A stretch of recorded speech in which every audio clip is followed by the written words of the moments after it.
Being first generation is just one of those things that it's like a badge. It's like, okay, I'm the first generation, I'm going to succeed, so it's just going to be like another thing. So it's going to be hard, but I'm really excited.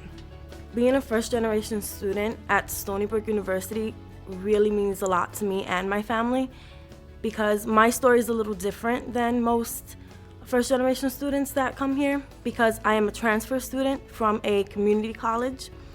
So to come to a huge university was very very big accomplishment for me and my family. I came to Stony Brook from Yonkers High School, from a family of people who immigrated to the country from Portugal. So at home we speak Portuguese. Coming to college was a way for me to get out of the neighborhood that I was in and go into something bigger. Even though nobody in my family graduated from college, my brother, my sister, my father, my mother, no one, I still had that necessary drive I needed from seeing my experiences outside of the home to push me forward and come to Stony Brook University.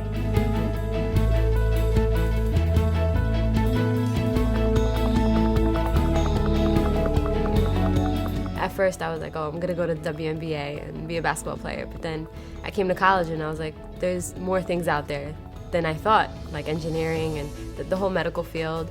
I only thought, people wanted to be doctors from like a young age, and that's not the case. People change their minds every day. So I'm glad I got to experience everything on my own.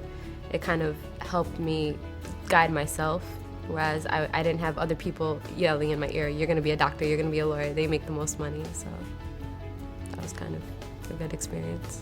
If I was giving advice to a first generation student, I would just say try to be open, because when you feel like you're alone, you don't wanna like let your guard down and be like, well, I'm a first generation student, or ask questions like, I don't understand this, I don't understand that, because you feel like everyone around you know more than you do, and it's like you feel like you're at a disadvantage, but when in reality, you never know. The person next to you might be feeling the same way, and they just don't feel like they have the courage to like open up. So like try to, even if you're nervous or you're scared, just try to step out of your comfort zone, because you'll be really amazed at how many people will be in the same situation that you are.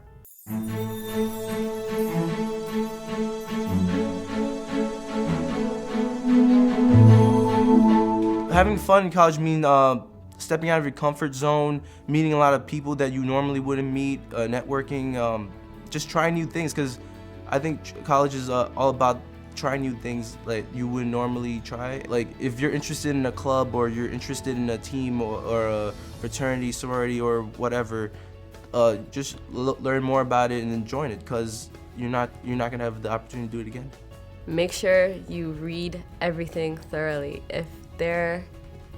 If it says go to office hours, and the professor will help you, go to the office hours, because the professor will help you. The TAs will help you. If you go to an advisor, you have to be persistent. Be persistent with everything, because there's 26,000 students on this campus, and advisors are limited. So if you're not persistent, you're not going to get what you want, because everyone else is going for it. So these are like the top of the top. If you were the best in your class in high school, you're competing with everyone else who was the best in their high school. So it's not a game. It's just you need to be persistent.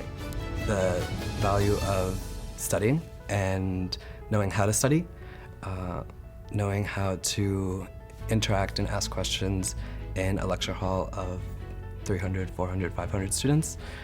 So that was all kind of a big learning curve. Also self-help, and kind of how to seek help when you need help.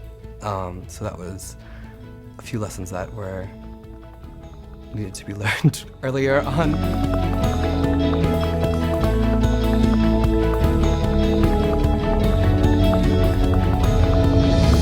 Time management is the most important. You gotta figure out what time is best for you to take your classes If you're a morning person, then take it in the morning. If you rather take it in the afternoon, take it in the afternoon. You gotta think about if you want to work or not, if you need to or not, if you want to volunteer for different stuff. So you definitely gotta figure out your schedule first. But take on every opportunity and don't be scared of doing anything. Because if you're scared and you live in your own bubble, you can easily go back to your house or go back to your dorm and go through college, get straight A's, no problem. You can study and study and study and not have any friends, and that is unfortunately how some people choose to live their life. But in order to get a real experience here, I think the best thing to do is go out and, I guess, explore your options, learn about something you never wanted to do before, take a pottery class, if you're not used to that, just doing different things helps you become a more well-rounded person, definitely more cosmopolitan, if anything. I feel like you have to put in a decent amount of work. It's not necessarily easy, but it's not impossible. You just need to learn how to balance your time.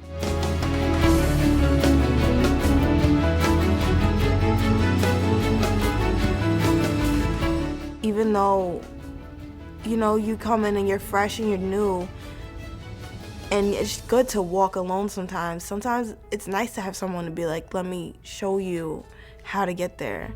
Let me walk with you and show you how to, the steps you need to take. Don't be afraid if you, at the beginning, you don't know what you want to do. Take different classes, introduction classes, take business, psychology, sociology, whatever. Figure out what you want to do. Don't be afraid if you don't have a plan at the beginning, because even if you do have a plan at the beginning, most college students end up changing their majors along the way, so definitely it's going to get impacted. So don't be afraid of that. You have plenty of time to figure that out. It was a little rough at first because I thought I could do everything on my own. But then when people started helping me, I realized, I need to reach out for help because I need their resources. I need the network. I need whatever they can give me for me to have good grades, for me to be able to help my parents, for me to just be successful overall. I've always wanted to succeed. My family just there's motivation, but I try to be my own motivation because I'm I'm gonna be successful. There's no way I'm not gonna be successful.